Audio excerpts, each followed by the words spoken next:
Okay, good morning, everybody. And it's a nice brisk cold morning. It's January 20th, and this is the Senate Transportation Committee. And we will continue our discussions with the agency on different sections. So I think our first one this morning, if I read correctly, it's Highway Division budget. Rob White, Jesse Devlin, is that correct? That's correct, Mr. Chair. Okay. All right. So why don't we take off and tell us what you want. Great. Thank you. Thank you. For the record, I'm Rob White. I'm the Project Delivery Bureau Director. As I mentioned yesterday, Project Delivery Bureau is in the Highway Division. And up today, actually back to back, we have Jesse for the Highway Safety and Design budget. And then right after him, we have the Municipal Assistance budget. So I'll hand it over to Jesse. Okay, thank you. Okay.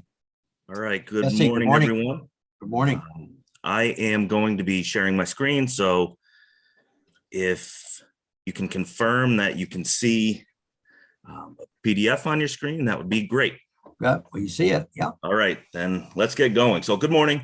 Again, my name is Jesse Devlin, and as Rob noted, I am the program manager of the Highway Safety and Design section at VTrans. So it's good to see everyone again, remote again, but I'm confident at some point we will be back. Well, we're all here anyway. We're all here. So just as a quick refresher on me, I've been with the agency for about 19 years and have spent most of my career as an engineer, project manager, or program manager on roadway and intersection projects. So as program manager, I have 3 design groups which I oversee, which include pavement design, roadway design, and traffic design. And these correlate with the 3 budgets and programs I'll be discussing today.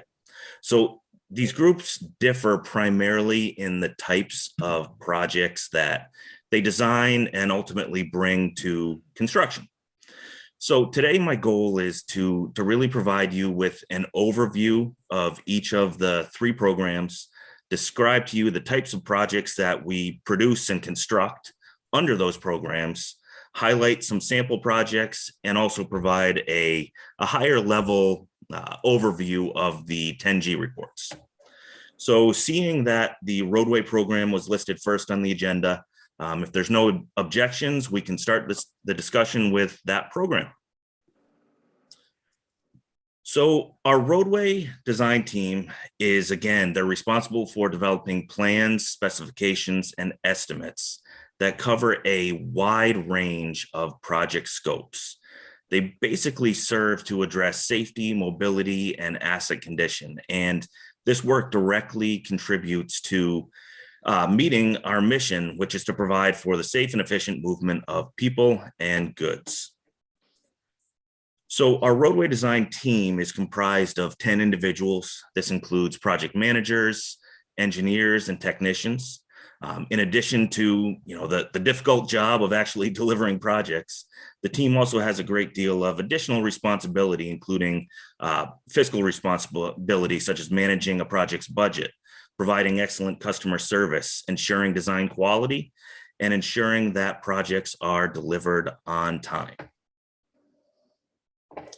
So in 2021, our roadway design team advertised 17 projects for construction. 100% of these were advertised within 30 days of the targeted advertisement date. And our group, I bring this up because our group does continue to strive to meet our performance goal associated with, meeting advertisement dates, as it ensures that the appropriate treatments are out on the roadway at the right time. And it also provides that understanding and clear expectations for the town and the traveling public and the users of the facilities for when an improvement will occur. So I know that this committee did carry over intact this year, which is great, but I still thought it would be worthwhile to provide you with some relevant photo examples over the last couple of years of project types so that you can really visualize what the projects are that are designed and delivered through this program. So as I noted previously, there are a wide range of project scopes that are worked on. And to simplify it, I like to kind of classify those into three general categories: reconstruction projects, culvert replacement or rehab, and slope or ledge stabilization. So the slide I have up on the screen now is depicting that roadway reconstruction category. And these are often our most complex jobs produced, and they also result in more significant impacts and costs. So typically with these projects, you're seeing a complete overhaul of existing infrastructure. So the photos shown depict the work types as well as the challenges that are encountered with these types of projects. So the photo on the left, you'll see some trench work. This is in Waterbury. And I know you guys had a presentation earlier this session from a couple of members of my team that went into this project in a little bit more detail, but this photo is a good example of excavation work, for example, that has to occur close to active traffic and close to open businesses, and just goes to show a lot of the complexities surrounding that. The photo in the middle, again, this is from the Waterbury project, and it includes a photo of conduit that was installed for utility relocation. And I include this photo. I love this photo because, this is the type of work that you never see with the final product. And, but if you look at this photo and what the effort that needs to go into both design and constructing it, it really clarifies that there's a lot going on with these projects that, aren't necessarily seen with that final product. And you get those pipes mixed up and you're all messed up. Oh, yeah. Yeah. So we have a few projects like that have this complex utility work ongoing, and it's a very big coordination and design effort just to have all the different utilities at the table and ensuring that it fits within the design and space that we have. And the last photo on the right, this is the reconstruction of US 2 over in Cabot. And I thought this was a good photo just because it shows the scale, the size, the space that's needed to accomplish this type of work. So the second category that I noted was culvert rehabilitation or replacement projects.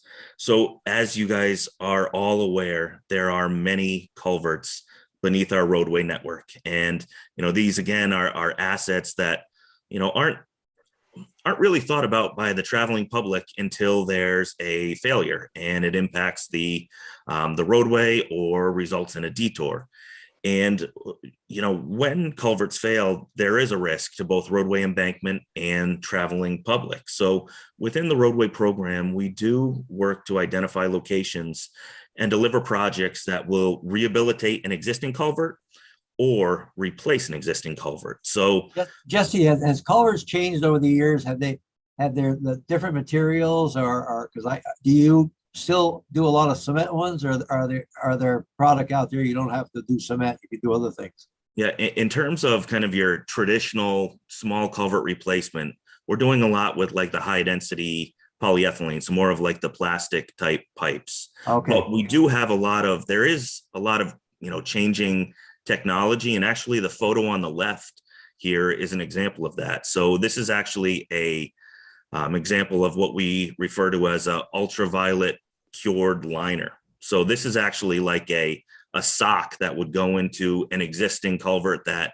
has holes, for example, or the bottom is rusted out, and it's blown up with air, so it forms to the inside shape of the culvert.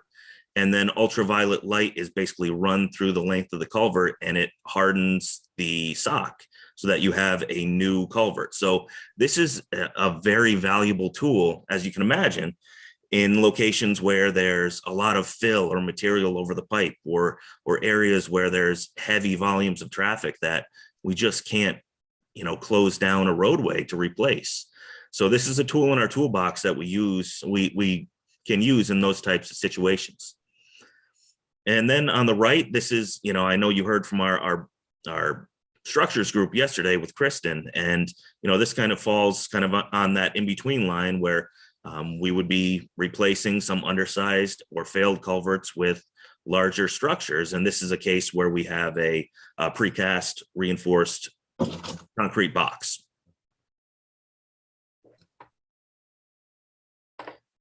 So the last category that I noted was slope or ledge stabilization projects.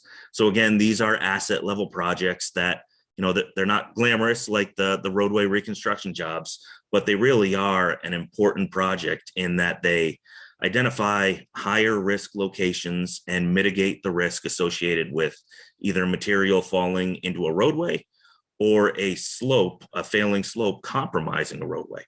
So there are many different levels and types of treatments, and they include such activities as hand scaling of ledge, blasting, and different types of anchoring or reinforcing methods. And I thought these photos were just interesting because when you think about ledge projects, you know, you think about removing some rock, but these go to show you, you know, really the magnitude of work that is involved, the complexity. And I thought they were good examples to present to you.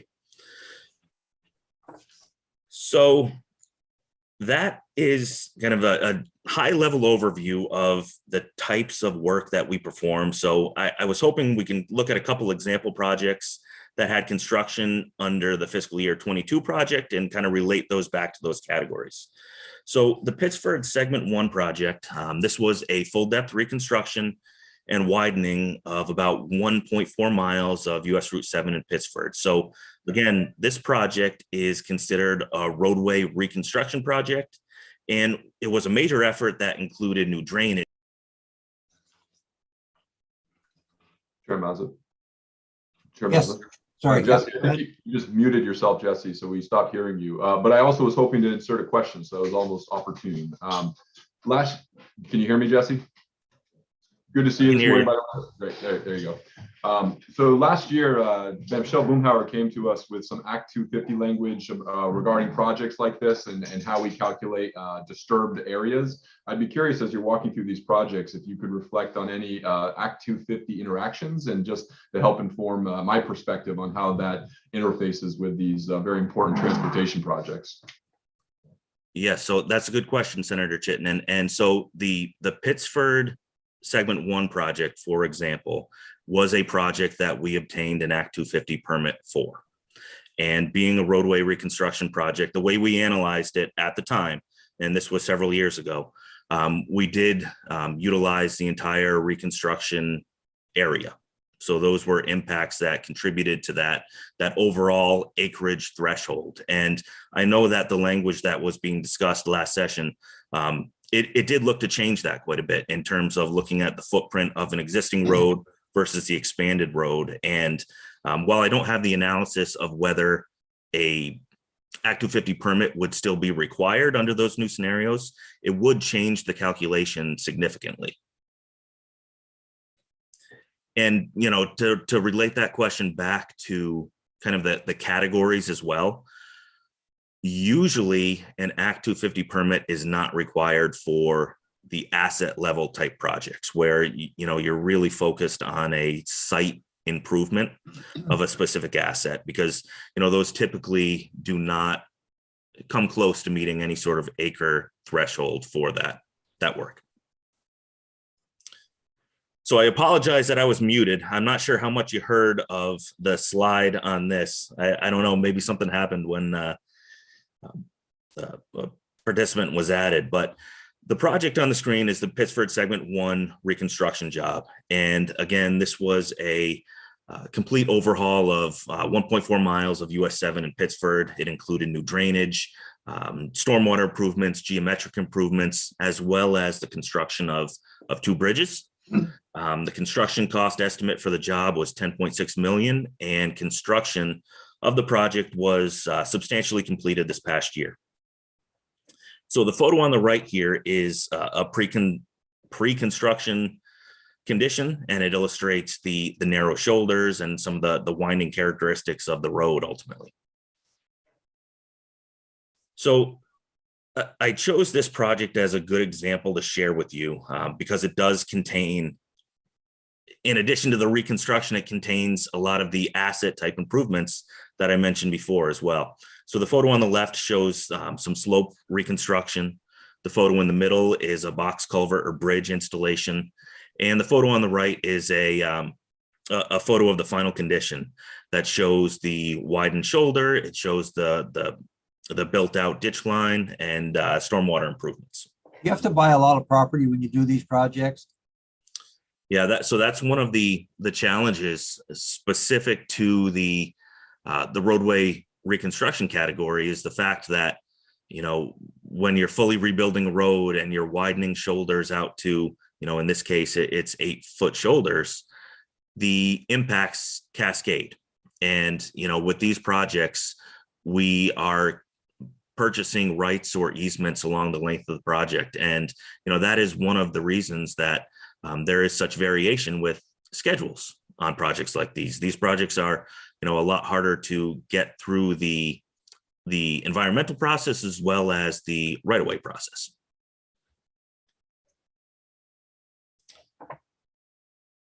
So we should now have a decent understanding of what types of projects are produced through the roadway group and within the roadway program. So what does fiscal year 23 look like? So the appropriation for the roadway program is 51.3 million, which is an increase of about 14 million compared to last fiscal year. So this $51.3 million funds 3 primary project phases.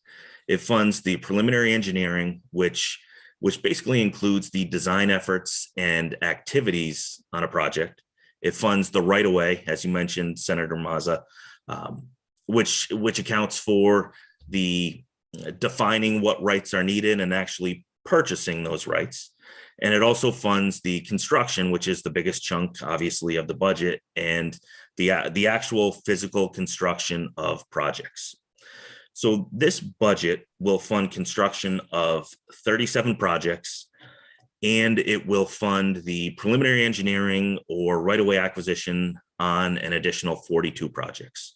So breaking that down a little bit into those categories I discussed previously, we'll have 30 roadway intersection improvement reconstruction type projects.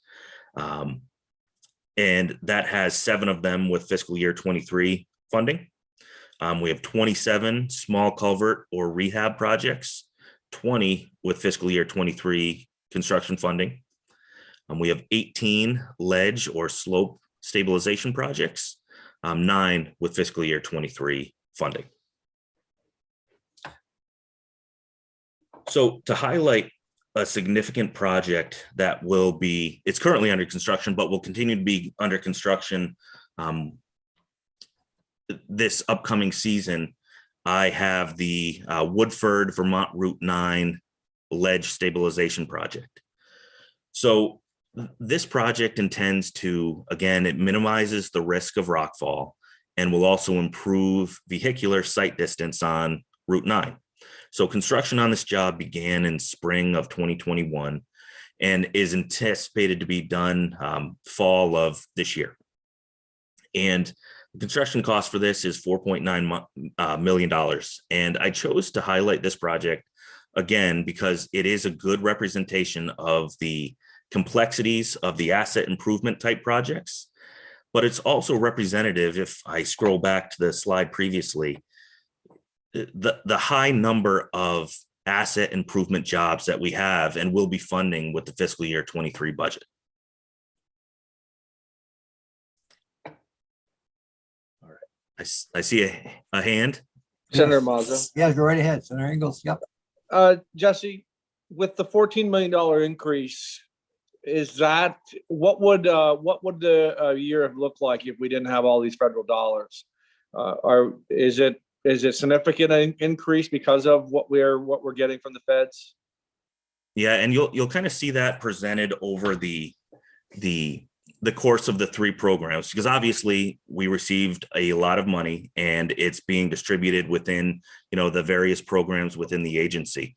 And, you know, $14 million within the roadway program, you know, considering a $50 million budget, is a significant increase in a calendar year. And my next slide is actually talking about the 10G1 report which goes basically, I'll move to that slide and we can kind of start talking through it as well. But so this report serves to reflect projects that have been added subsequent to last year's budget.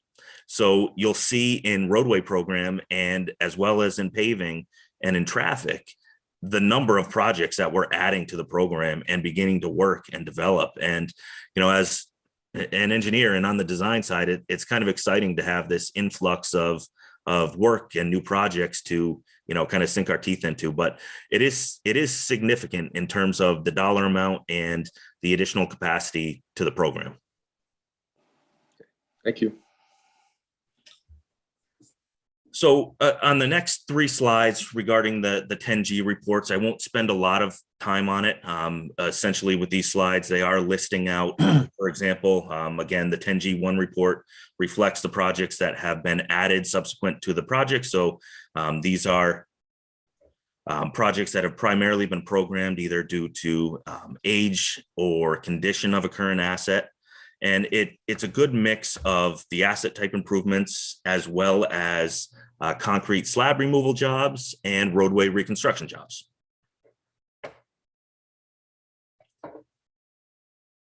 This next slide is the 10G2 report.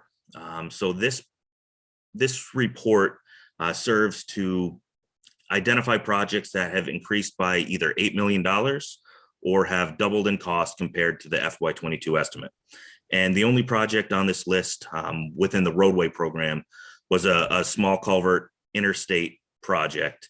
And effectively what happened with this job was as the traffic control package was set up, an additional culvert that was in failed or a poor condition was identified, and we made the decision to add that work to the contract and thus resulted in a cost increase.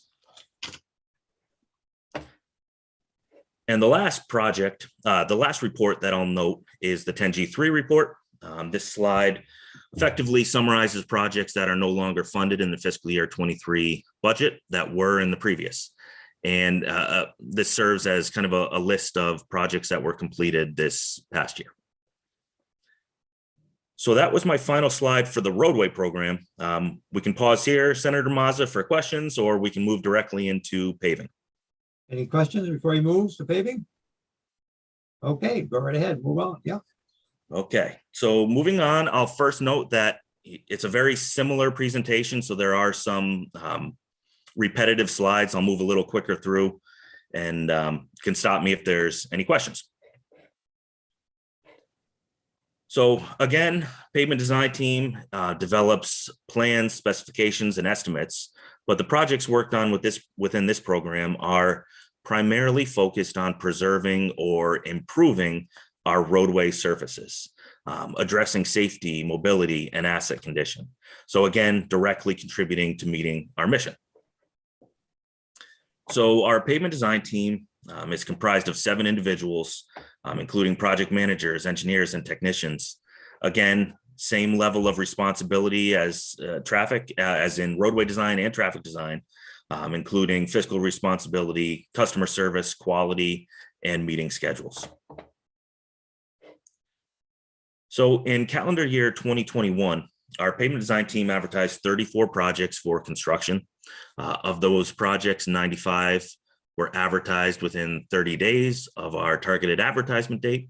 And again, this is important to ensure that the towns, the traveling public, the users have a full understanding of what is happening and when. So as I noted previously, the projects delivered through the paving program have a primary focus on preserving and improving roadway surface. So that's saying that there is a wide range of pavement treatments that are utilized in order to preserve our network. So I'm going to quickly run through the most common treatments that we utilize, beginning with the least complex and working towards the most complex. The first family of treatments that are shown at the top of the screen are what we would refer to as leveling treatments, which in their simplest form is essentially putting a lift of pavement on an existing roadway. So these are lower cost type treatments. They're broken down by district leveling, which often doesn't necessarily include full roadway width, and federal leveling, which is our federally participating least complex work that serves to rehabilitate, kind of resurface the entire full width pavement. The second treatment shown on this slide is preventative maintenance. And this includes basically an application of emulsion directly before an overlay of pavement, a thin overlay of pavement is applied. And this treatment is not applicable to all roadways and all situations, and is primarily used as a tool and a lower cost investment that serves to keep roads that are in pretty good shape in good shape. It prevents the need to go to a more complex treatment down the line by maintaining them. So the next treatment shown is what we refer to as a level and overlay project. So this treatment is again an application of pavement that serves to level the road. So basically this would be taking out some of the inconsistencies associated with rutting and cracking and elements like that prior to putting a new lift of pavement on top. And as you can see, the cost for these is starting to increase on a per mile basis. And the second treatment shown on this slide is a Melanphel treatment. It's similar to a level and overlay, with the exception that the first step would actually be to remove a depth of pavement, of the existing pavement. And this is done, for example, when there may be excessive cracking of the existing road, or cases where the elevation cannot be changed. Senator Chitton, I see your hand up. Yes, go right ahead. This is really helpful, really useful. Can you tell me a little bit more about the materials that you use in the leveling when you do the mill and fill? I did receive some advocacy from, I want to say, Casella Systems to get our standards relating to broken up glass to be able to be used or approved by VTrans. Is that where you would use that type of material in the leveling? And can you tell me anything more about that? Yeah, so the leveling is, it's actually hot mix asphalt. So it's similar to the actual pavement. So in terms of the glass conversation, this probably wouldn't be the appropriate place for that. So if we kind of jumped back to the roadway reconstruction, for example, and you know what we're talking about here is there's a lot of focus on the actual hot mix, the paving, but I think where a lot of the discussion has been surrounding the glass is potentially using it in sub-base material. So for a roadway reconstruction job, for example, we're digging down 4 feet to get below frost line, and we're not putting all that back with paving. We're using some sand, some gravel, and before getting to the pavement layers. And I know there's discussions. We have a recycled materials working group within the agency that, you know, they're talking about glass, they're talking about rubber, they're talking about all these different elements that, and looking for ways that they may be able to be incorporated within projects. So I know that glass in particular, you know, they are looking at some fill type materials that would be, you know, appropriate for below pavement. Okay, so jumping back to the mill and fill piece, I'll just note that I did break it up by 2 categories. One would be our state system, which is a lower cost per mile. And then we have the mill and fill treatment on our class 1 town highways. And work on the class 1 town highways, as you can see, is significantly more per mile. And this is attributed to really the environment that you'd be working in. Because as you can imagine, you know, it usually includes working around utilities and drainage structures and curb lines, and just that urban and village environment makes it a lot more challenging to perform this work. So the final treatment I'll highlight is what we refer to as a reclaim. And this is what I would classify as our most complex treatment. So this treatment is kind of a combo of the things I've talked about in the past. The first step would be actually cold planing or milling off a depth of pavement. And then we actually serve to reclaim, or it's almost like rototilling, so that you get a mixture of pavement and sub-base material. So it creates a consistent and stronger base to apply new pavement on. So you'll see this is the highest cost per mile, and it's also the most complex treatment that we deal with. So how is a project scope or treatment defined within the paving program? So VTrans collects updated network level pavement data, and the condition of the roadway is then rated based on rutting, cracking, and roughness. And this information is utilized considering both the budget and traffic volumes to identify projects and pavement treatments that serve to improve the network as a whole. So paving projects over the past 10 years, really in my time with the agency, has really gone through a transition. I know when I started, the paving projects were solely focused on paving the existing roadway the same way it was, for forever. And we still have projects like that. Those are still needed, but there has been a transition that we're now including other elements or features that may improve other assets. So while the projects on the less complex side of that scale are still often focused on, truly maintaining the roadway that we have, the more complex jobs, such as the mill and fills and the reclaims, are turning more into corridor improvement projects. And they often contain features such as bike ped improvements, culvert replacements, shoulder widening, guardrail improvements, the installation of centerline rumble stripes, and potentially even things like intersection realignments. So to look at a couple of example projects that we had construction funding in FY22, I'll point out the first project is Stowe Morristown. And on this project, we have a 7.7 mile reclaim job on Route 100. So in addition to improving the roadway surface, work did include culvert replacement, centerline rumble stripe installation, as well as the realignment of Randolph Road. So construction cost for this project was $11.8 million and was completed this past year. I included the photo on the left because I think it's a good representation of what the reclaim treatment is, because it actually does show how the work does for this particular treatment get down below the existing lifts of pavement, and basically shows that we're creating that consistent base to apply new pavement to.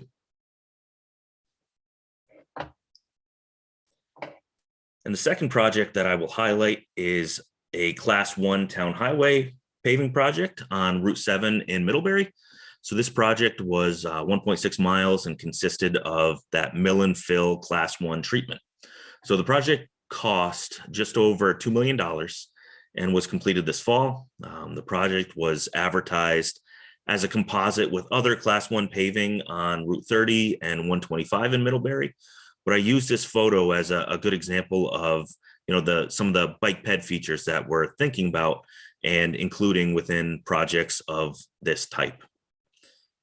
And Senator Chittenden, just to kind of keep that Act 250 thought in my mind with regards to the paving program, these are projects that, being really kind of maintenance type work of existing infrastructure, has not fallen into the realm of requiring Act 250 permits. So hopefully kind of that summary of the treatment types was beneficial. So looking at fiscal year 23, our appropriation for the paving program is $158.8 million, which is an increase of $38.3 million compared to last fiscal year. So this $158 million, again, it funds the three primary categories of a project or phases of a project: preliminary engineering, right-of-way, and construction. So this budget will fund construction of 64 paving projects and will fund the preliminary engineering or right-of-way acquisition on an additional 30 projects. So this funding level, it really will result in a robust paving program, and it will also set the stage for out years as well. So this budget will result in 274 miles being paved in calendar year 2022. And I know that the paving mileage is presented to you guys in different ways. So I'm presenting to you kind of thinking about this upcoming season and what we'll see paved for this year. And that 274 miles, it really is a significant increase over a traditional year that, you know, we've seen in the past, where we've been in the range of 150 to 200 miles per year. Jesse, are you assuming, I think I ran through this yesterday, are you assuming prices are going to be somewhat similar to last year, or you're adding 20%, or because that's going to be a big factor, I would think, this year? Yeah, no, you're absolutely right. I mean, you know, with regards to the increased funding and the fact that it's everyone's getting it right across the country, the market is going to be flooded with projects and work, and right. We're keeping a very close eye on how bids are coming in. Okay. And we're going to be adjusting as we fly. You know, we're communicating with industry, trying to understand, you know, their constraints and, you know, what they're seeing. On the paving side, we haven't seen major increases yet, you know, over the last year, 2 years. You know, our estimates have been coming in line with where bids are coming in, which is good, but it's definitely a topic that is moving target, right? It's a moving target, but it's one that is very much on our radar, and we're keeping close tabs on. Yeah, thank you. So to highlight a significant project that will be under construction in fiscal year 23, I've included the 16.2 mile reclaim project on Route 2 between Marshfield and Danville. So in addition, Danville, is that in Vermont? Senator Kitchell, good morning. I'm on. Okay. I'm unmuting. Well, okay. Gil has a tendency to come out and interrupt me. So yes, there's Joe's Pond right there. That's right. Beautiful. That's a nice area. That's beautiful. West Danville, Vermont. Yep. The only thing I can say to this project, and I don't know how far it goes, Jesse, but I am getting so many complaints about the speed of traffic through that little village of West Danville. That's where Route 15 comes in. People are cutting across a parking lot, several parking lots, and the speed, and they're pedestrians crossing, and that's where the parking for the Lamoille Valley Rail Trail is, as well as parking for the commuter, bus, and it really is dangerous. So I expect you probably are ending at I don't know, what used to be the railroad crossing, which would be now the trail, but it's just past the intersection. So maybe you are going to take into consideration how to make that area safer.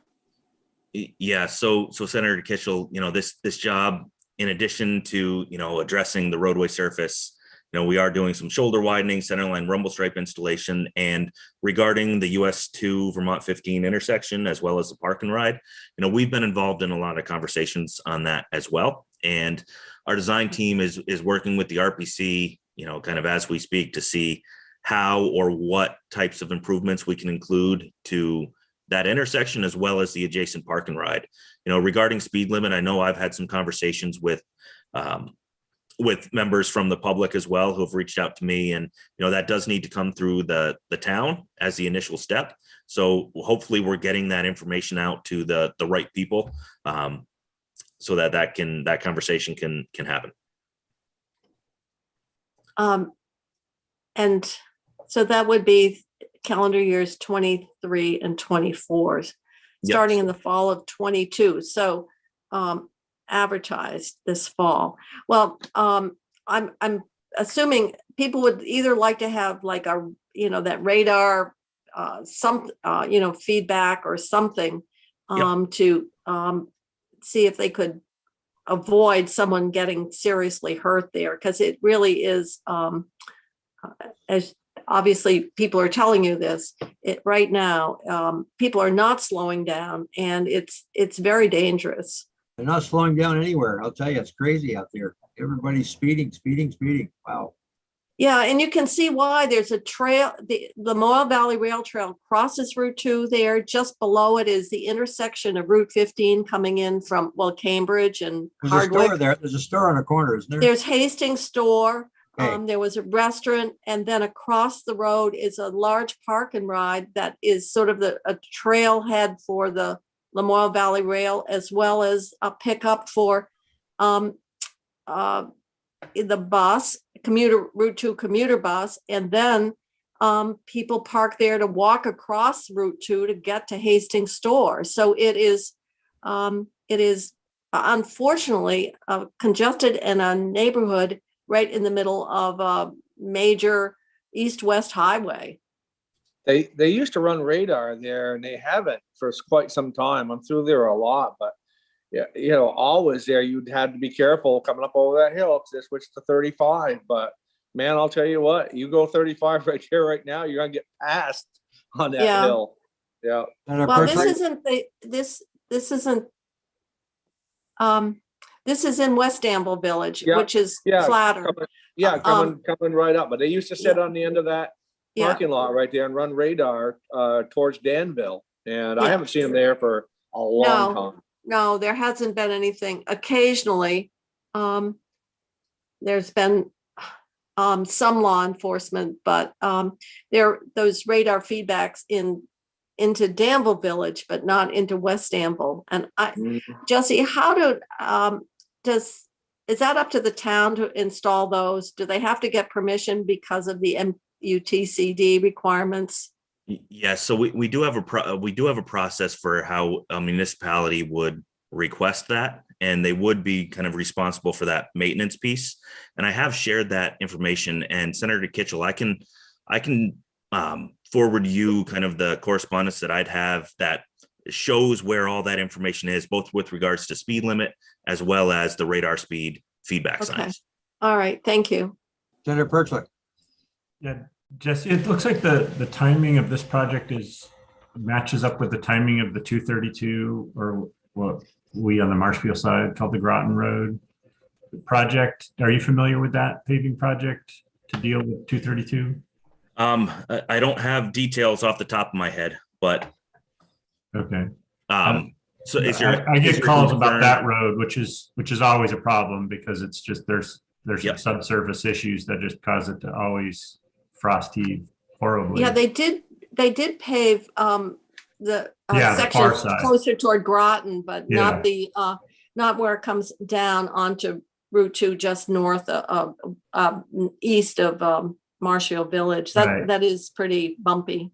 Yeah, but so this project will pass right by that. So I wondered if they were going to do them together because they're intersecting. So that was just my question. Likely no. So in terms of kind of advertising the projects as a bundle, I will say, I think you're referring to the Peacham Marshfield project that we basically just programmed that as, a subsequent project to the FY22 program. And, with that project, we haven't really started development. So I don't know that schedules would line up, but with that said, within our contracts, we always include language that ensures that the contractors will work with each other. So there isn't, major issues in terms of competing traffic control packages or anything like that. So, and also, in terms of the scopes of work of these two jobs, the Marshfield Danville job, again, that's a reclaim that has a very different scope than at least what's anticipated for the Peacham Marshfield 232 job. Because the 232 job is just like a paving. Is this the surface? Yep. So I believe what the treatment for that job will be It will be, since it is a road that's pretty well out of shape, I think we will see about 1.5 inch mill. So that's removing 1.5 inches of pavement. And what that does, I know we talked about what that leveling treatment was. What that does on roads that are out of shape is by milling, it allows us to kind of get that shape back into the road and not spend a lot of money with hot mix asphalt accomplishing the same thing. So I think some of those heaves and bumps are bigger than 1.5 inches. So if you just do 1.5 inches, you're still going to have a quite road. And we'll have to look at those specific situations within project development. Okay. Yes, Senator Chittenden. If I can pile on, I know this stretch of highway really well. I've got 3 small kids, and twice a year we drive right through here to get to Santa's Village. And I stop at the Hastings store a lot, and it is quite a pedestrian nightmare to get across the street to that little park. And so I'm glad that there's some attention here. And I'm curious, is part of this going to look at other traffic calming measures like a pedestrian reprieve or an island, so that if you're crossing half of the street, you have a safe sort of respite before you have to cross the highway to get to the other half? Yeah, I don't have all the details, Senator Chittenden, on what's being looked at the actual intersection. But with that said, I know that the RPC has worked pretty extensively with the town and have been looking at this intersection and have conceptualized some ideas for how it can be improved, both in terms of pedestrian safety, and I know there's some access management type discussions for the business right on the corner. And these are being evaluated as part of our design process to see what can fit within the constraints of this project. And, that's actually a good segue into kind of what this photo shows. Obviously this is the section leading up to that intersection. And, the roadway itself has narrow shoulders, but there's also some significant constraints through here, being that it is narrow. And there's a lake on one side and a steep slope on the other. So, trying to really fit in the best design, maximize what we can with the project it's challenging, but these are the types of projects that we try to accomplish that with. Will there be a bike lane with this? That was one of the questions I've had in the past, and that is how dangerous cycling is on this stretch as well, because it does narrow right down simply because of the Joe's Pond on one side and then rather steep banks on the other. So the intent is not to have a striped bike lane, meaning there won't be kind of bike symbols and things like that. But with the project, we are intending to widen the shoulder. So instead of the 1 to 2 foot paved shoulder you see here, our target is to obtain 4 feet. So that will be a significant improvement for the bicycling community. Okay. All right. So kind of jumping into the 10G1 reports. And that was great discussion. Thank you. Again, this list. So Jesse, if you would just send me the information, also who's been your lead contact, probably the road commissioner here in Danville. Well, with these conversations, it has actually been with Doug Morton. Doug Morton from the RPC, but the communications asking about speed limit and radar speed feedback has been from the community. So I'll provide the information that that I've given Senator Kitchell. Okay. So jumping into the 10G1 reports, again, 10G1 summarizes projects that have been added subsequent to the fiscal year 22 program. And, Senator Ingalls, kind of going back to your question about what does the increase look like? This list of projects actually fully, it includes 2 full slides here. And just thinking about the 12 years that I've been coming down and kind of giving this presentation, we've never had that before. So this is a significant amount of work that is being added to the program, and we're working to advance. So the 10G2 report, again, this summarizes projects that have increased by 8 million or have doubled compared to the fiscal year 22 budget.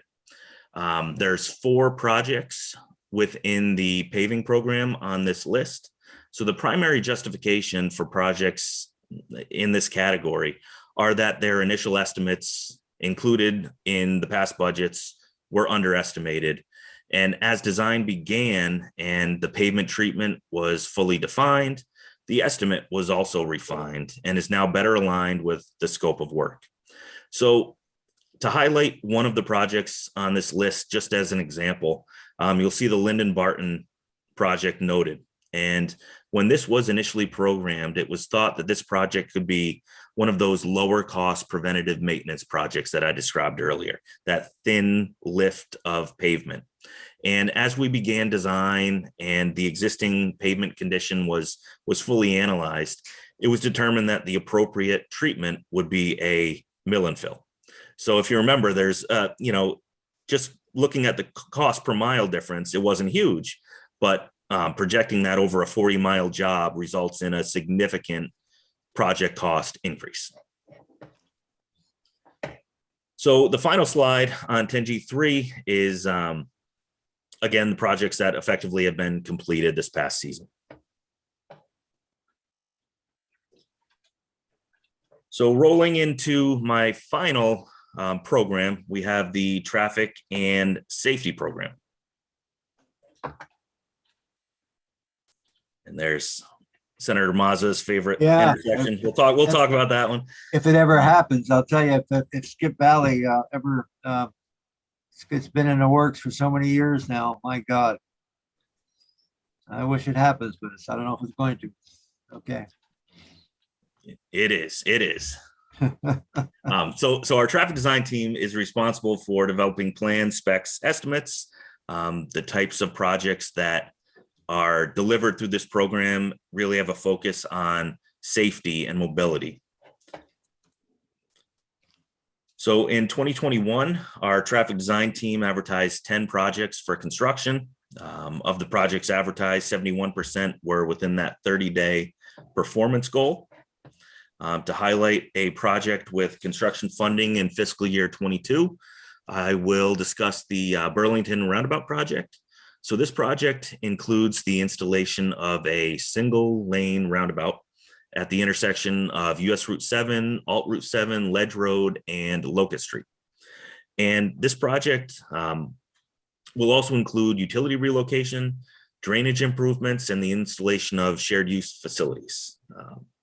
The anticipated construction cost is around 10 million, and the project is currently under active construction and is anticipated to be completed in summer of 2023. This is a good example of an intersection improvement that will really serve to transform the intersection and increase safety and mobility for all users. So this is the photo on this slide is just a shot of the pre-construction conditions for the site.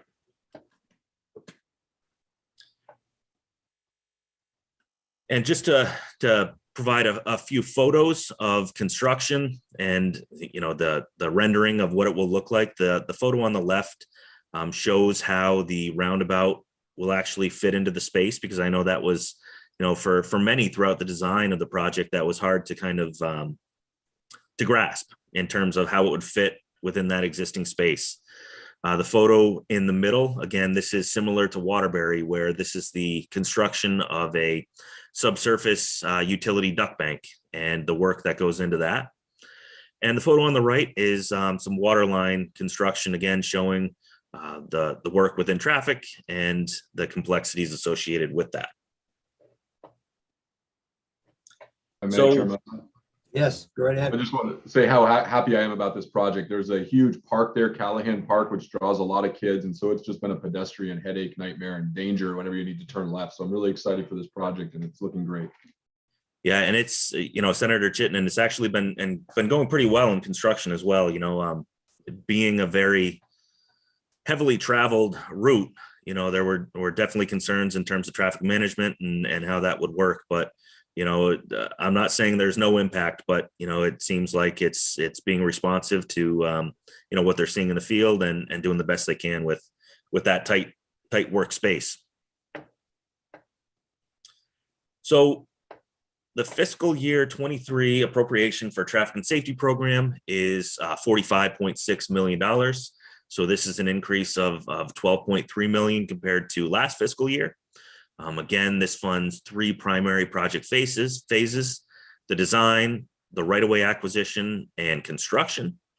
So this budget will fund construction of 24 projects and will fund the preliminary engineering or right-of-way acquisition on an additional 41. So to break that down a little bit, this includes 56 intersection improvement projects, and 15 of which include fiscal year 23 construction funding. So this category it does include a wide range of project types. It can include things such as, upgrading equipment on an existing signal to the Burlington type project, which would be kind of a intersection reconstruction. Also within the budget, we have 5 sign replacement projects, all of which have fiscal year 23 construction funding.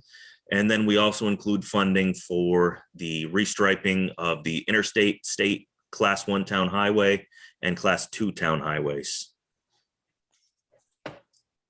So the last project that I will highlight within this program, and I know, we mentioned it before and we've discussed it with this committee previously, is the installation of a diverging diamond interchange on US Route 7 at the Interstate 89 exit 16. So the project will include roadway widening, new traffic signals, as well as the installation of sidewalks and shared use paths. The anticipated total project cost is around $19 million.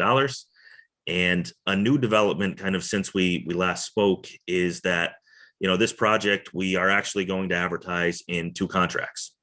Contract 1, we're intending to will include subsurface utility relocation, as well as retaining wall construction. And essentially, this is the work that would have to be the first work performed, almost like the prep work, in advance of construction of the DDI. And we have permits, we have all the rights that are needed to perform this work, and we're intending to advertise contract 1 in spring of this year. So the larger contract, the contract 2, that one is working through our right-of-way phase. We had our necessity hearing in April and June, and we are awaiting decisions from the court. Unfortunately, they've been a little bit backed up, and we haven't received that yet. But our intent is to advertise contract 2 so that it follows directly the construction of contract 1. Senator Mazza. Yes, go ahead, Senator Ingalls. Jesse, when you're picking projects as far as like this one right here, the Diamond project versus a roundabout, how do you get there? I mean, what makes this Diamond project better suited for this than like 2 roundabouts on each end? Yep. Yeah. So this project in particular, how it was derived as a project was safety. So, the primary focus of this job is to improve kind of the safety concerns that we've seen at several of the intersections along this corridor. Kind of the secondary improvement is mobility. I'm sure you've driven through this intersection, and if it's at the wrong time, it's tough to actually, navigate through. So when this project was derived, there was a scoping effort that really looked at the alternatives, right? It looks at how different alternatives would impact safety, how they would impact mobility. They look at cost, they look at environmental impacts. And, for this particular case, the diverging diamond interchange was superior in those categories. So really it is kind of a process of looking at different alternatives and evaluating kind of their benefits to their cost to the impacts that they would result in. Imagine you get a lot of pressure from people. I mean, you hear about roundabouts and whether they're viable or whether they're not. I mean, you guys must get a ton of pressure on what works and what doesn't. I guess more of a statement than it is anything. Yeah. Years ago, if you mentioned roundabouts, of all the years, nobody even want to talk about them. Who was Gene? Who was the gentleman that always promoted them? Tony Reddington. Tony Reddington. There you go. Yeah. And everybody used to laugh, and about roundabouts. And he was for these 20 years ago, and then all of a sudden they came around and more and more and more, and it was just amazing because every time I think of this, I think of Tony Reddington because he was the one that always used to promote it, but nobody took them serious. And now it's a common thing. It's just amazing. Well, they do move traffic, the one at 302 and 2 out, on the east side of Montpelier. It's really so much better than the old signals. But the only thing I would say is you have to be careful with the plantings, because there are times when the shrubbery and stuff actually kind of obstructs the ability to see traffic coming into the circle. So that's one thing that I have noticed is the need to be pretty careful about what you plant for vegetation inside the circle itself. Yeah, so just a couple kind of comments on that, just with regards to roundabouts in general. So other than the Brattleboro roundabout, I've been around for, kind of the design or implementation of really all of these modern roundabouts. And you're absolutely right. I remember starting this, I think the 302 intersection was one of the first ones. And, when we would go to public meetings, it would be very much opposition to the proposed treatment. And, it over the last 15 years, it really has been a complete shift to, to support these, which is great because they really do work in terms of managing traffic and improving safety. And to the planning's point, Senator Kitchell, you're absolutely right. We don't want the plantings to obstruct the sight distance that we need, but they also serve a purpose in the center island, right? So that you're not seeing the oncoming traffic that are entering the roundabout, and you're not looking in the wrong spot for traffic. So, it is that balance of finding that right treatment. Senator Kitchell would plant asparagus and broccoli, and onion, a lot of this stuff. Blueberries, raspberries. Senator Pertzler, go right ahead. Yeah, just one more thing on the roundabouts is one of the reasons I advocate for them is they're just so much more safer. If there is an accident, it isn't a T-bone of somebody going full speed that just kind of came through the intersection. So the damage to vehicles and loss of life is so much less with roundabouts than with T intersections. And that's something that Mr. Reddington has always advocated for as well. Yeah. But on this, the double diamond, I think I was getting some comments last year when we were talking about the pedestrian. And in my understanding, it was that it's better for the pedestrians. I'm not sure where pedestrians are walking around this part of Colchester, but there's no walkway right now. They walk right into the interstate. I mean, there's no path. Yeah. So that's part of the treatment is to make it better for pedestrians, because I thought somebody was saying this was going to be worse, but maybe they didn't really look at the plan. It just, people look at it and say, oh my God, it's so confusing. How's a pedestrian is going to get through it? But can you just talk about the pedestrian? Yeah, of course. And just from an anecdotal perspective, I live in this region. I drive through this area pretty frequently, and you actually do see a lot of people walking through this corridor, on the narrow shoulder that is there right now. But this project will include a shared use facility. So there will be, essentially separated, independent, spaces where pedestrians can navigate through this. And, the spots where they will need to cross, it will be, effectively one direction of traffic and one lane. So, it is a much different situation than, what they're doing now, much improved situation from what they're doing now. Okay. And Senator Ingalls, I'll just mention, I know we're getting into the weeds here, with the roundabout alternative here, with the amount of traffic, we would actually need 2-lane roundabouts. And that's something that in Vermont, we haven't adopted fully. I know we had one in Brattleboro that it wasn't really being utilized as a 2-lane roundabout. So it wasn't seeing the efficiencies. So there was a little bit of concern with that, when we were looking at alternatives as well. Rob, you had your hand up. Right ahead. Yeah, I just wanted to take a few minutes to mention that, when we have people look at this intersection from above and think about how to get through it, it seems very confusing. But we've had some driving simulators at the fairgrounds and other places. And I think when you're actually driving through it, you don't really understand exactly where you are, that you're actually moving over into the opposite lane, so to speak. And so it works much differently for the driver. And the other place where this is a huge benefit is when you have a high load of traffic that's trying to move left. So those folks coming from the Costco side of the interstate that want to go southbound, right? They're on the wrong side and they have to merge over. And so that you have to stop all the traffic to let them go over. And that's really where this type of intersection shines. And it's been proven nationwide. So it is different. It's new. It feels like the roundabouts back when we were first trying them. It's different. And now they're just sort of being adopted nationwide. So I just thought I'd mention that. Yeah, and to that point, Rob, on this slide, there is the link to the project website. And that actually has some pretty useful information if you guys have a minute to check out. And it does some simulations with driving through this, and you really get a feel for what it is. Okay.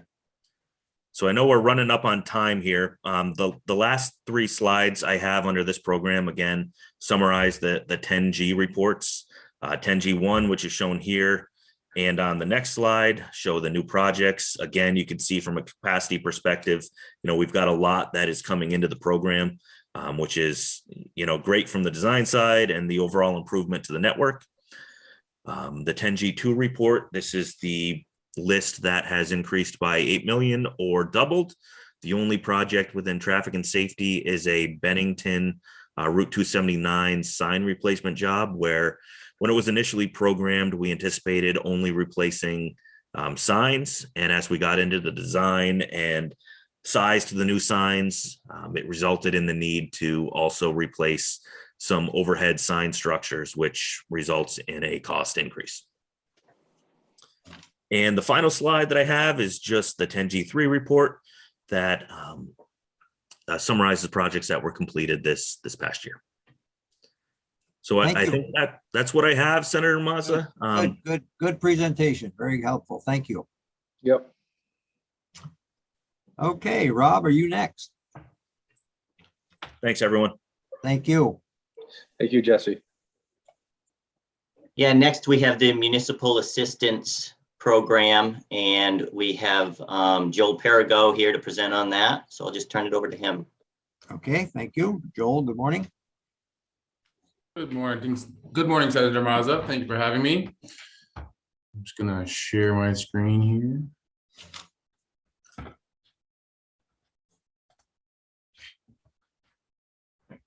Are you able to see that all right? Yeah. Mm-hmm. Right, Yeah. great. Let me just do one more thing.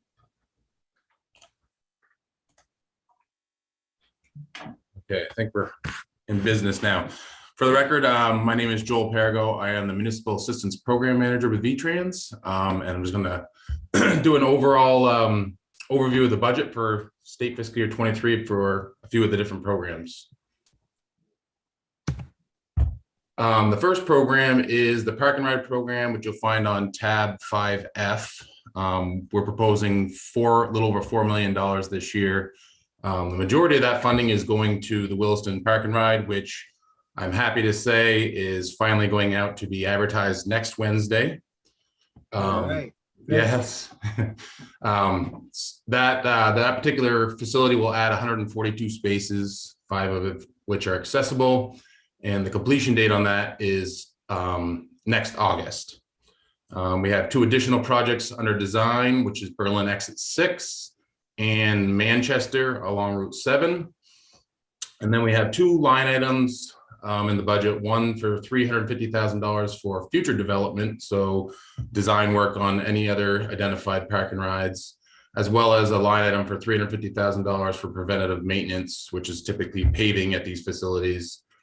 And then a line item for a little over $215,000 for a municipal park and ride program, which was reestablished last fiscal year after many years with no program. Last year, we funded 6 projects, which will add 42 spaces. And overall, the program has added 1,264 municipal parking spaces to the network. The picture on the left is the Berlin Park and Ride, which finished this summer. That wasn't a new facility, but it was an expansion of the existing Exit 7 facility. Moving to the next program. On tab 5G is the bike ped program. This year's budget, we're proposing almost $20 million, which is again a record funding investment in this program. There's two different line items in there for our two annual grant programs, one of which is federally funded and the other state funded. The federally funded is showing $2.6 million for new projects identified in fiscal year 23. And then the $600,000 for state funded grants, which is a sidewalk program that we've been running for multiple years now, which municipalities apply for. We provide the construction portion of the funding. It's a 50-50 type program where the municipality pays for half of it and we pay for the other half. This budget supports 51 ongoing projects throughout the program in 38 different communities, and 21 of those projects will be going to construction in fiscal year 23. It also includes over $10 million in construction funding along the LVRT, which we've already talked about a little bit.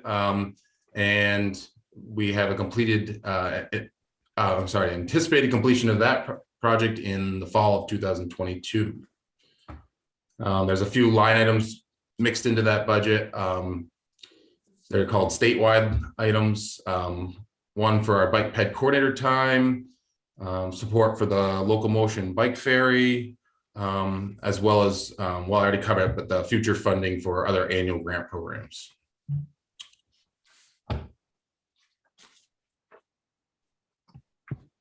The next program is on tab 5H, which is our Transportation Alternatives Program. This year, we're proposing a budget of $5.6 million. Again, this is an annual grant program. So we're showing a $1.6 million statewide line item for fiscal year 23 for identification of new projects to cover the engineering, right-of-way, and construction costs associated with those projects. It also supports 45 ongoing projects in 34 different communities, 18 of which will be going to construction in state fiscal year 23.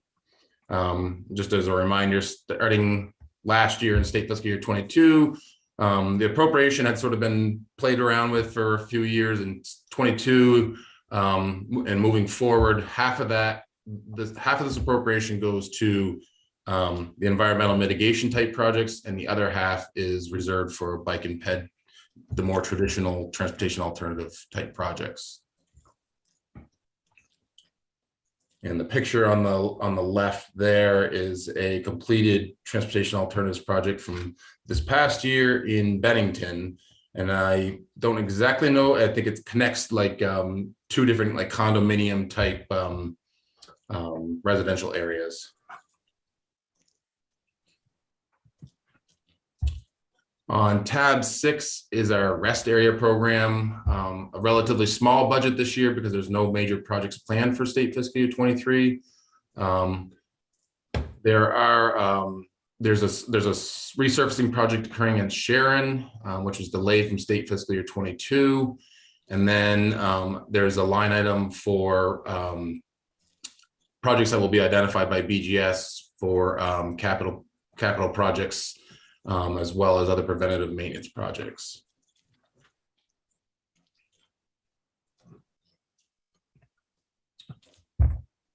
On tab 15 is the Town Highway Structures Program. This program had no funding in state fiscal year 21. It was doubled in state fiscal year 22 as sort of a catch up. And in this year, state fiscal year 23, we are proposing sort of back to the historical level of 6.3 million. This particular program is state funded only. The eligible projects are bridges, culverts, and retaining walls on classes 1, 2, and 3 town highways. Last year, the maximum award was increased to $200,000 of state funding. The match on this program is 20% or 10%, depending if the municipality has adopted codes and standards. And this program is sort of administered through our district. And I've shown on the left-hand side sort of the demand and the funded amounts over the last 6 fiscal years.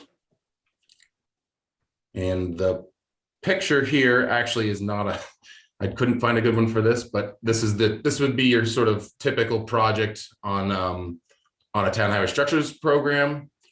But this project is actually, I believe, funded through our transportation alternatives program in Bridport.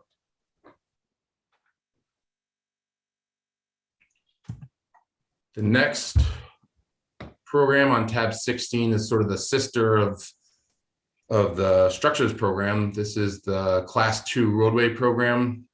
Very similar, no funding in state fiscal year 21, doubled in 22, back to historical levels in 23. The only difference between this program and the structures program, obviously the eligibility, what you're constructing here is Class 2 highways, but the match is slightly different. It's 30% and 20% depending on if the municipality has adopted codes and standards.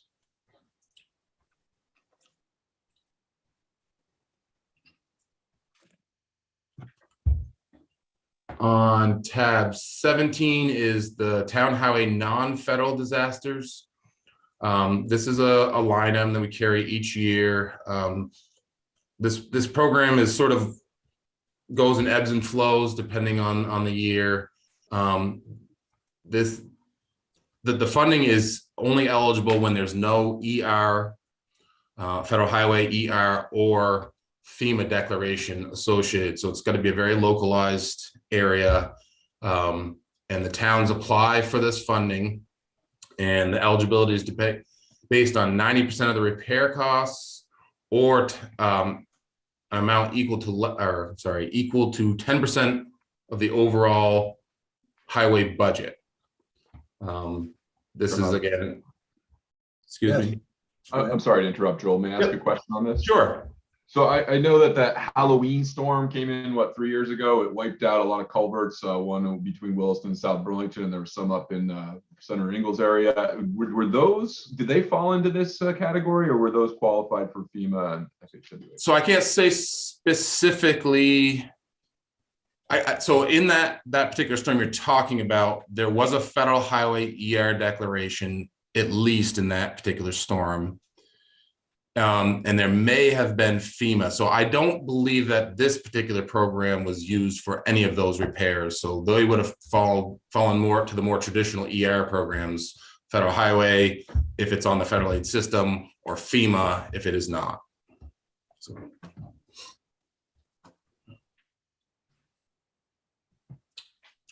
The next two programs sort of go hand in hand.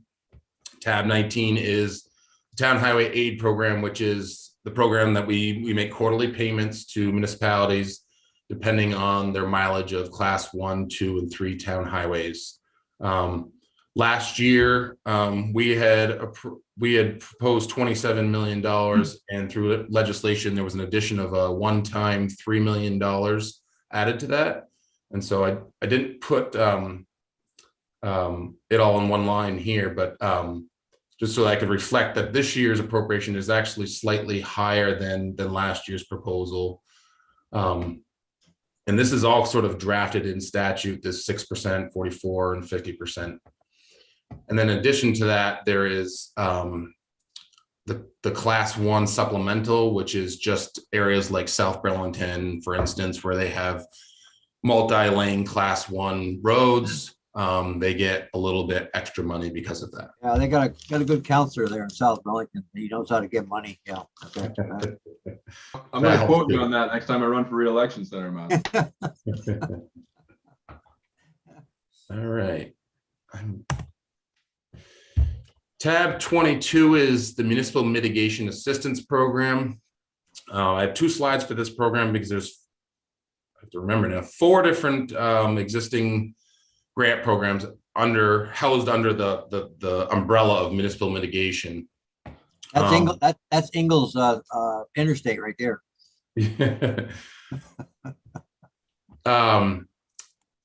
So the first program is the Better Roads program, formerly known as Better Back Roads. It's been Better Roads now for 5 or 6 years. That particular program is funded through $440,000 of transportation funds and an additional $1 million comes out of the Clean Water Fund. The project that you see on the left is sort of your typical Better Roads project. It's a class 3 gravel road where you might have a steep slope, 10% or greater, and in order to comply with the municipal roads general permit, the town needs to bring their roads up to standards by adding stone line ditching, clearing vegetation, adding proper crown, and by doing so, bringing in extra gravels.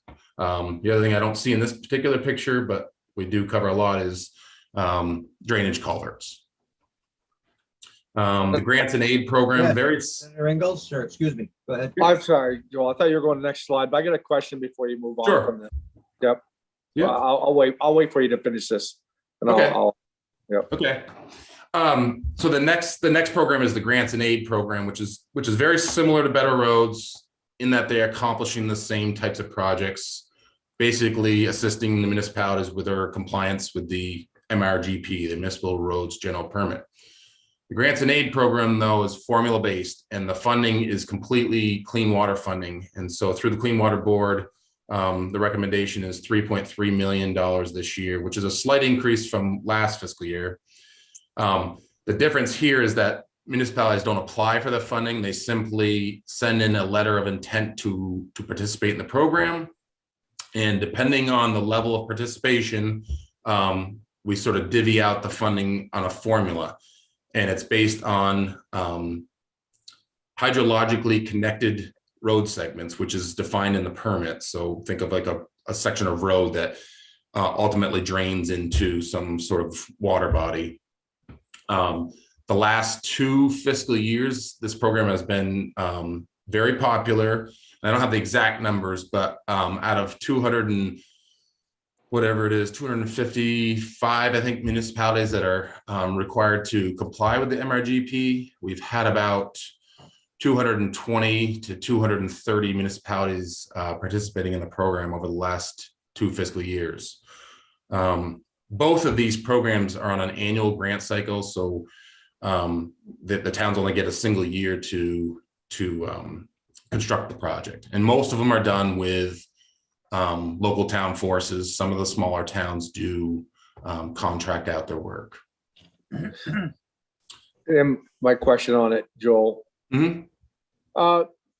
So we see a lot of these projects where I'm at. What happens when the silt and all that fills up where that rock is? Is the rock just going to be dug out again and new rock applied, or is it eventually? I think that will silt up, like the old roadsides do.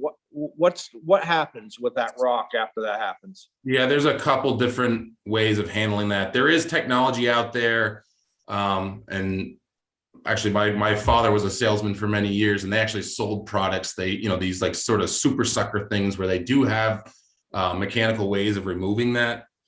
But a lot of times, as long as the ditch is still providing the drainage, the water's getting off the road and it's still conveying the water to the ultimate location, then the towns will sort of let it run its course, and then they may choose ultimately to remove everything that's there, and then just because it becomes more economical to do so, and then reestablish the ditch line. With the MRGP, I wonder though if things may change over time, because that was sort of the old-fashioned way of doing that. They would allow the ditch to fill in and just say, well, when it gets filled up, we'll replace it. But with the MRGP, the compliance piece of it, they may be forced more to think sort of outside the box and go to like a mechanical method of removing the silt. Okay. But you're right, they do fill in over time, of course. And of course, Vermont doesn't lend itself to stone line ditches all that well, because we're just applying more sand over the top of it all winter long, and all of that ends up in that ditch line.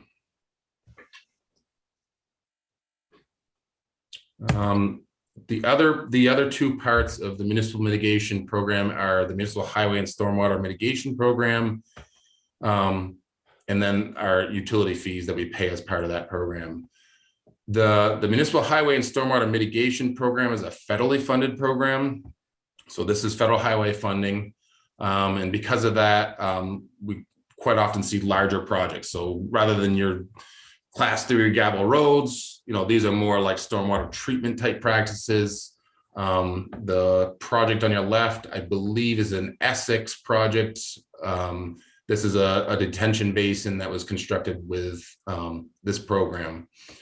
So these are, again, is an annual program, competitively applied for by municipalities. And we engage our sister agency both in the scoring and selection of these projects to ensure that there's a strong water quality nexus, and that we pay a utility, stormwater utility fee in Colchester. Yep. So that's the next piece of this, the $265,000. Those are T funds that we're using to pay the different municipalities that we have shared drainage in. Oh, so you pay some and the taxpayers pays the rest. It's a joint. Correct. So this $265,000 are for portions of VTrans roads within those municipalities. Okay, thank you. Okay. So this is the 10G report for the bike ped program as well as the transportation alternatives program. So I didn't put the sub numbers like Jesse had in the previous, but this is the addition of projects after state fiscal year 22, new in state fiscal year 23. And so most of these projects are just projects that were selected as grants through our annual grant programs last year and then moved into individual projects this year. Okay. The next is projects that have increased in estimate of 8 million or 100%. The Plainfield project that you see simply was the addition of an additional ward under the bike ped program. And so while the project cost probably didn't change as much, they received more funding through us. And so the estimate appears to have more than doubled. Wow, look at that St. Johnsbury Swanton, $8 million. Look at that. Well, that's a very small part of all of this, but when I met with you folks earlier, LVRT 12 is the segment that goes from Hardwick to Morrisville. It's hard to keep all these straight. Yeah. And that particular segment last year at the time was the latest of the bunch. So we were still moving through final plans and permitting. And three large additions to that particular project were we picked up the project that VAST was still administering in Hardwick. So there was a small segment sort of from downtown over to the Ford dealership that VAST still had under their purview at that time. We've sort of said it makes more sense for us to grab that, make it part of ours. It's more economical. So that got added into this, as well as a very large structure over the Wild Branch. That's a big part of this cost. And the third part of it was work that's occurring at the Fisher Covered Bridge in Wolcott. We didn't anticipate doing very much work there, working through different structural items, as well as preservation of the historical nature of it. There was some cost added, and it's reflected as part of this. So, yes, go ahead, Senator Perchik. That Plainfield project, that's, if you remember, that's the pedestrian addition to the little bridge to get to. That is correct. Yes, because they ran into all the other issues with the bridge. Yeah. So this is for the ongoing work that we have under contract as of right now. I believe there's either 2 or 3 different awards through our programs for that particular project. Yes, go ahead, Senator Jen, go ahead. I'm not sure if this question should be directed to you, Joel, but I don't want to lose sight of it. I'm really excited about the Lamoille Valley Rail Trail, and it's coming online. And I personally am going to plan some trips with the family. Do you know which department? Would it be VTrans to make sure that we're adequately preparing to promote this, both inside Vermont with those slips at the rest stops, as well as in our neighboring regions, so that people know that this is going to be available when, and that we're ready to get a lot of people to use this new public service? So that I can just touch on it. Again, that is sort of outside of my purview. You know, I'm doing more of the construction piece of it. But I don't know if you remember when we did the presentation on the LVRT, Michelle spoke to that. Michelle Boomhauer spoke to that a little bit, as well as Amy Bell has a project that is they're sort of scoping out the management plan for the LVRT right now. Engaging with different partners across the state, such as ACCD, Forests and Parks, the different RPCs, other interest groups like Local Motion and folks like that. And actually the first public meeting as part of that process is occurring, I think next week. So that is happening, yes. So I guess the rumor of Senator Kitchell having a sign-up sheet in our kitchen table, that isn't true. Everybody's going to stop there. She's going to serve sandwiches. Well, certainly the towns along the route are doing also through the chamber's promotion as well. So once it gets completed, and I imagine there are websites nationally, I don't know, we need to check it out, that actually would, if you would go in and would direct people to what states have for these trails. So, and they must do that as well for the other trails that go through Vermont that are maybe managed by A&R Forest and Parks. So, yeah, it's going to be a real gem to promote, no question about it. So just touching on that a little bit, Senator Kitchell, so VAST had, they had sort of maintained the lvrt.org, and they still are, that particular website to this day. And they had sort of an interactive map for the completed segments to today, you know, showing where people could park and where you might be able to find a bite to eat off of the trail. And that particular map and interactive piece of it have been brought over to VTrans for now, with the intent that it's serving sort of updates for construction as well. And the proposal is that once we're done with construction, we'll sort of hand it back over to Amy and the planning group and that side of things, the management side of it, so that they can further enhance it, like you're speaking, you know, so that somebody could go on, click on a particular segment, find out where they can park, find out, you know, they can ride however many miles, and again, you know, grab a bite to eat and ride back or something like that. Yeah, but you would have to know to go into LVRT. And Right, I think the other part is how to know that that's out there as an option, and then you can always connect to get more detail. But if I'm in Massachusetts, I may not even be aware, or you might want to Google what's available. And so it's good to think about, you know, the marketing, and obviously there's a lot of it.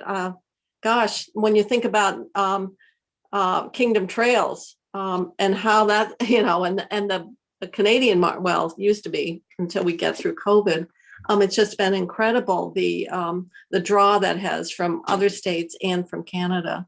So it's I think will be pretty attractive.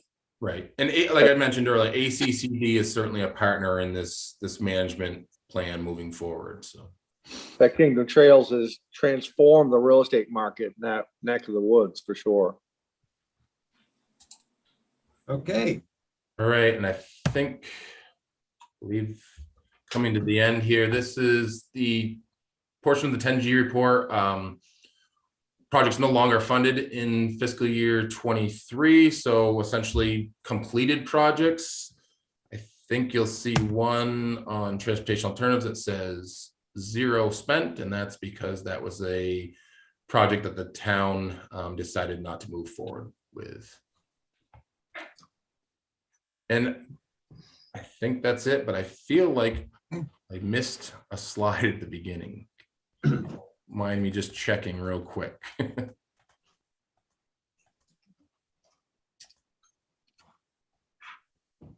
computer's.